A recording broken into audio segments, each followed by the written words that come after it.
So hopefully you guys enjoyed Mo Rocca attempting to get trained to become a gigolo or a male escort. Clearly he was going for the social escort type. So let's talk a little bit about prostitution and health. So when we talk about sexually transmitted infections, it's really important to remember the role of, drug or alcohol use, and then the risk of contracting sexually transmitted infections. The way that they work together is that when we are, a little drunk or we've been using some kind of illicit drug, it makes it more likely that we'll engage in behaviors that are risky, like having unprotected sex with someone. Our judgment gets a little bit clouded. And so we may agree to things that we wouldn't otherwise agree to, like unprotected sex. And of course, the more times a person has unprotected sex, and especially the more times that they have unprotected sex with a variety of people, they boost their likelihood of contracting STIs. So you may have heard that before, where they talk about, if you want to avoid STIs, don't drink and have sex or drug and have sex. And you're like, what? How does that relate? But the idea is, if your judgment is clouded by drugs or alcohol, you may engage in risky behaviors that can lead to STIs. And that's what we think might happen with prostitutes. That they know that they should be having only protected sex with their clients. But if they are in fact using drugs or alcohol so that they can sort of cope with their lifestyle that maybe they are not in because of voluntary reasons, they may engage in unprotected sex because their judgment's clouded. And that can boost the likelihood that they contract STIs. Now, one of the things that you might have heard in the past is that Nevada has legalized brothels. And first off, it's only certain counties within the states that allow legalized brothels. And if you know Nevada at all, it's the yellow areas that have legal prostitution with brothels. Those are pretty much the mostly uninhabited counties of Nevada. They have like teeny tiny towns and that's it. The red areas of Nevada are where all prostitution is illegal. And that's where Las Vegas is, where Reno is, like all the big cities of Nevada are in the red area. And then blue counties allow prostitution, but don't allow brothels. So I just wanted to clarify a little Nevada mythology that, a lot of students think that, if you go to Las Vegas, then there would be legal prostitution, and there's not.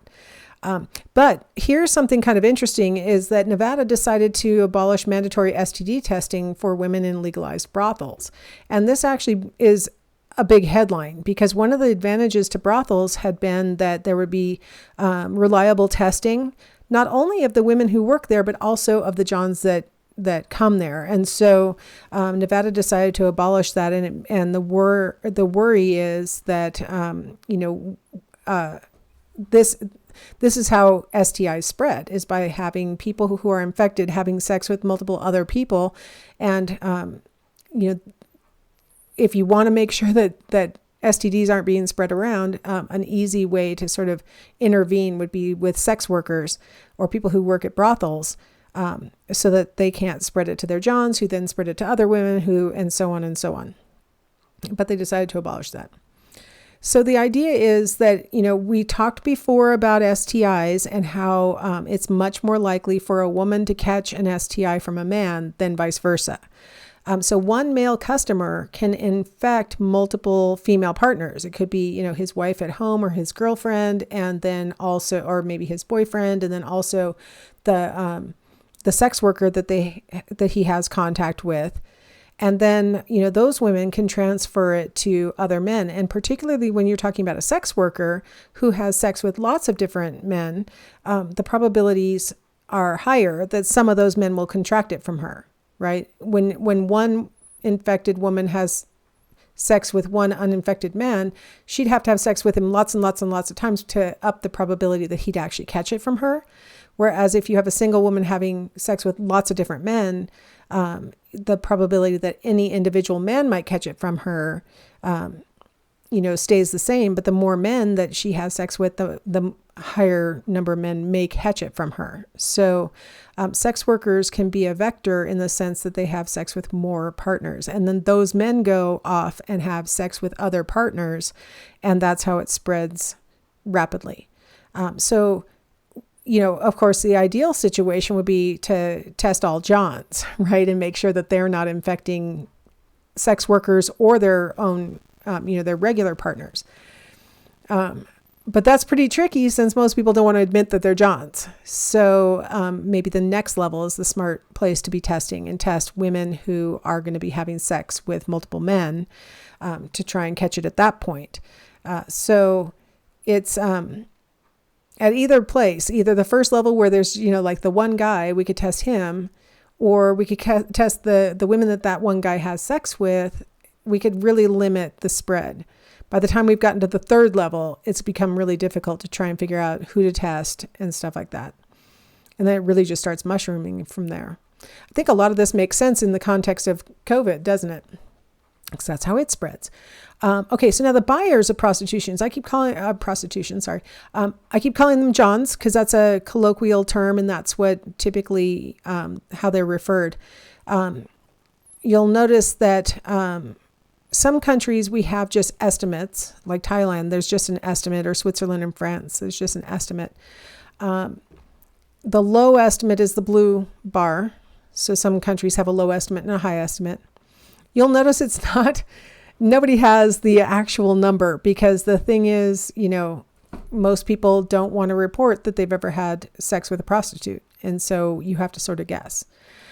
So our low estimate in Cambodia is 59% of men have probably bought sex from a prostitute, and maybe as much as 80% of men have.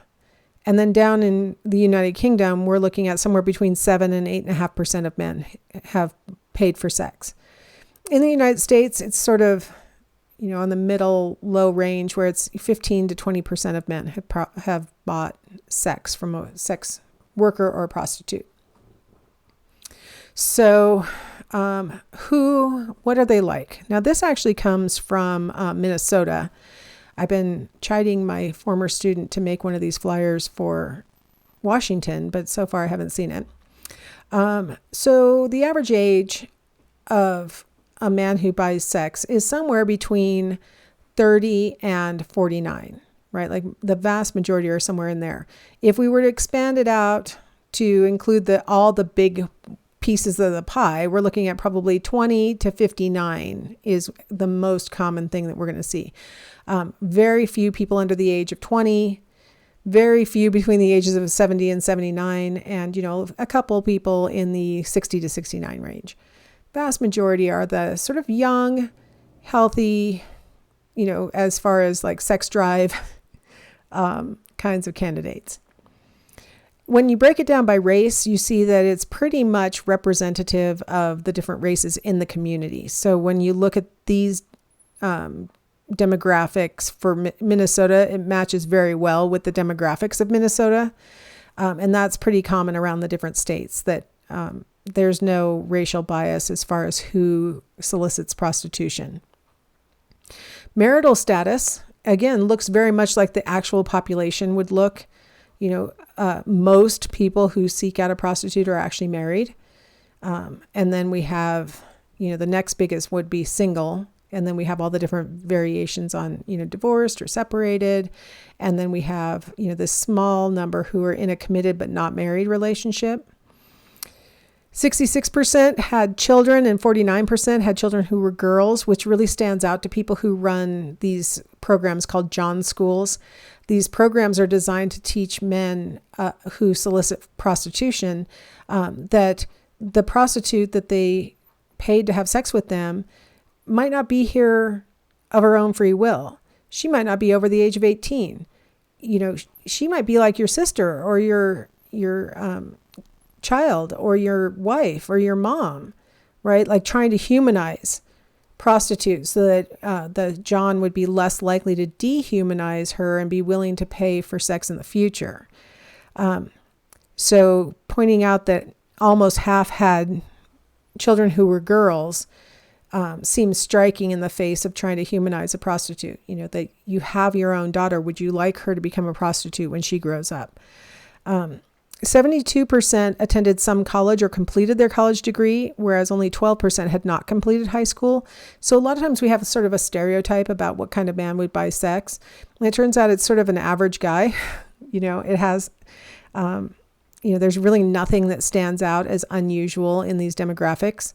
81% have no previous criminal history. 55% had not used drugs or alcohol in the previous 3 months. So it's not that they get drunk and go see a prostitute or something. 94% had not visited a strip club in the previous 3 months, which a lot of people thought would be correlated, that strip clubs would begat prostitution. But it turns out that, the vast majority of men who have solicited prostitution have not been to a strip club recently. 61%, though, had paid for sex before. So of these men who had been arrested for soliciting prostitution, most of them, this was not their first offense. Whether they had been caught in the past or not was a separate issue, but 61% said that I have paid for sex before. And then 43% said that their families view prostitution as negative or bad. So here we have a significant proportion of men saying that they think that there's something wrong with prostitution, or their families think that way, and yet here they are soliciting prostitution. So one of the jobs of the John School is to try and teach men to think of prostitutes as human beings, and then they're going to be less likely to take advantage of them. So buyers of prostitution, the average age when they first bought sex was 21. 25% bought sex when they traveled to another state. 41% said that they knew that the woman that they were arrested for soliciting was controlled by a pimp. And 66% knew that a majority of women are lured, tricked, or trafficked into prostitution. For my student who has run John schools before, she said this was really disheartening information to find out that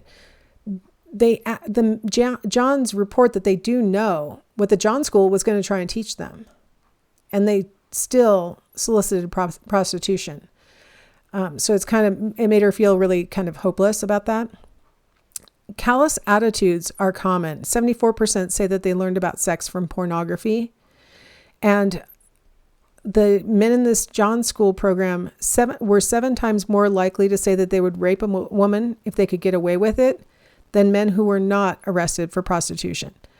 So 7 times more likely to say they would rape a woman if they could get away with it. Remember when we were talking about sexual victimization in another chapter, I talked about, these kind of callous attitudes, right? That there's a subset of men who hold these kinds of callous attitudes towards women. They're far more likely to commit crimes such as violence against women, drug crimes, assaults, crimes with weapons, and crimes against authority than men who have not been arrested for soliciting prostitution. When asked what would deter them from soliciting prostitution, 89% said putting their name on a sex offender registry would deter them.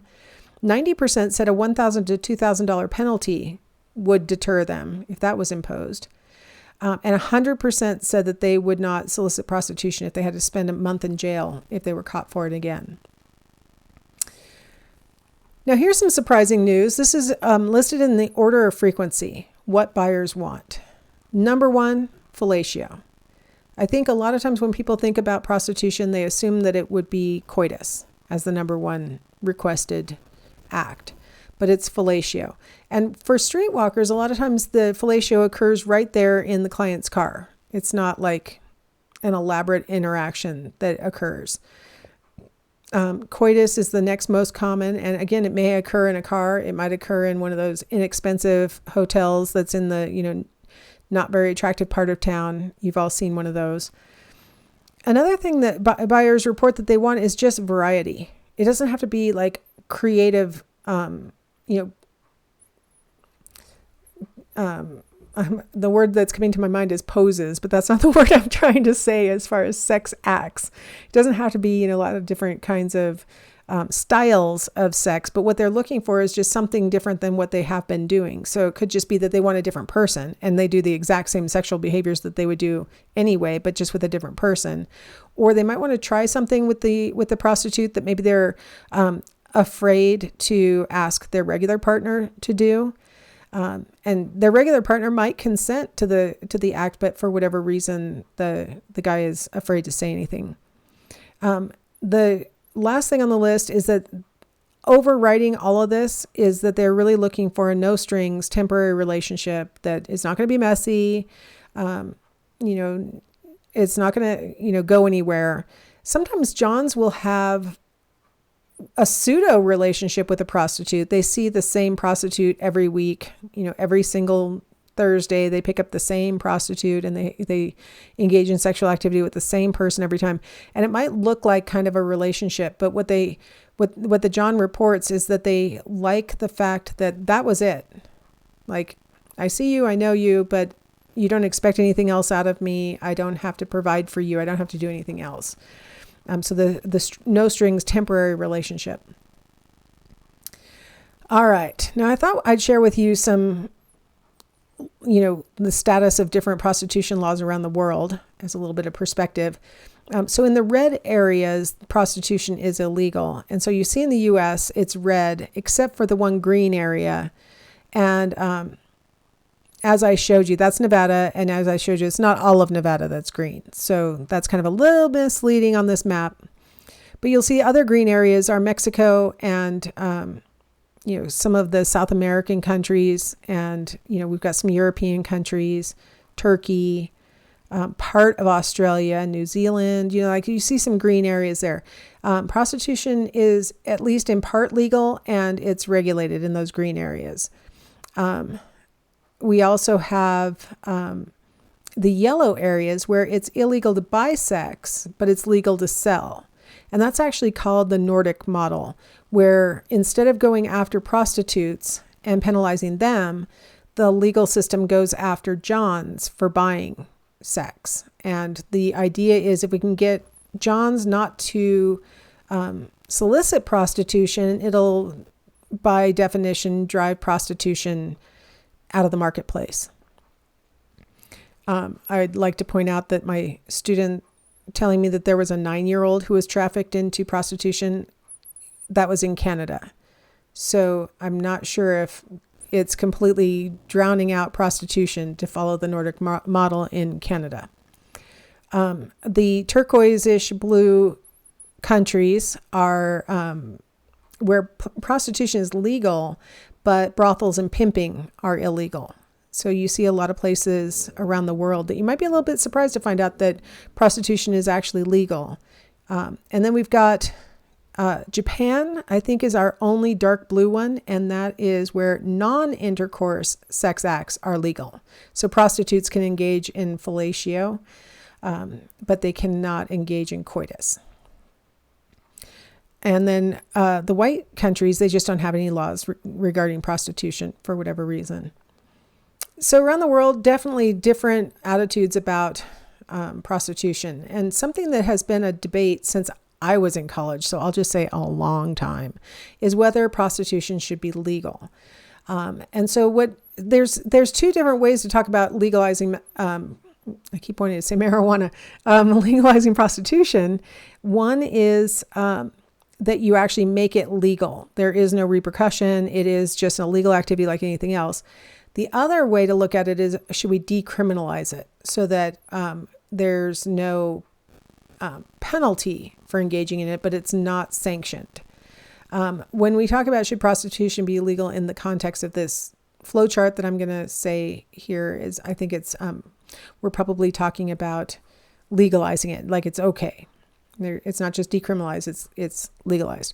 So people who say that it should be legalized say, it will reduce the influence of organized crime, without the traffickers. There will be less exploitation because, people will only enter it who are doing it willingly. It's not morally wrong, according to people who are pro. They say that we could institute better health controls on sex workers and maybe even on Johns if there's no shame engaging in this behavior. And we can also collect income taxes from the activity. And, it's a billions and billions of dollars industry. And so that seems like a lot of money, right, that we could be taxing. On the con side, you'll notice that it's like the opposite of what the other side said. So on the con side, they say, well, it is morally wrong. And what they're talking about is that it's it's harmful to the person who's in prostitution. It's harmful to them and their psyche. It's harmful to families. It's harmful to, because there's secrets being kept and isolation between, husbands and wives or whatever, right? Like they're saying that it's harmful. They also point to the fact that it spreads STIs. Of course, the pro side says, well, we'll institute better health controls. And so while it's true that illicit prostitution spreads STIs, that legal prostitution wouldn't. It seems a little redundant, but we also have on our pie chart contrary to religious beliefs, because morally wrong and contrary to religious beliefs are not exactly synonymous. But if, you follow a religion that says that it is wrong, then we'd be pointing to the religious belief, not just that your moral stance, your independent moral stance. There's also the part that says if we make it legal, more people will engage in it, and that will increase the demand. So we will actually sanctify it and cause more women to enter into it than would have if it had stayed illegal. And then finally, the undermining of marriage as a possible con. So it kind of seems like just the two sides are saying almost exactly the opposite things of each other, pretty much. And they see it definitely from two different angles, right? The middle ground is that Nordic model where you say, well, let's decriminalize it for the prostitutes, and let's only make it illegal to buy, and then we'll drive away all the demand, and then that'll cause it to just sort of go away on its own. So that's sort of considered as a bit of a middle ground to say, well, it's illegal for the one side and not necessarily for the other side, and ultimately it'll go away. So I'd just like to finish with a good luck on making it go away, but because they've tried everything, it seems to be a pretty popular activity. So let's go ahead and take a break here, and we will shift to the other kind of sex for sale, which is pornography. So I will see you guys in the next segment to talk about that.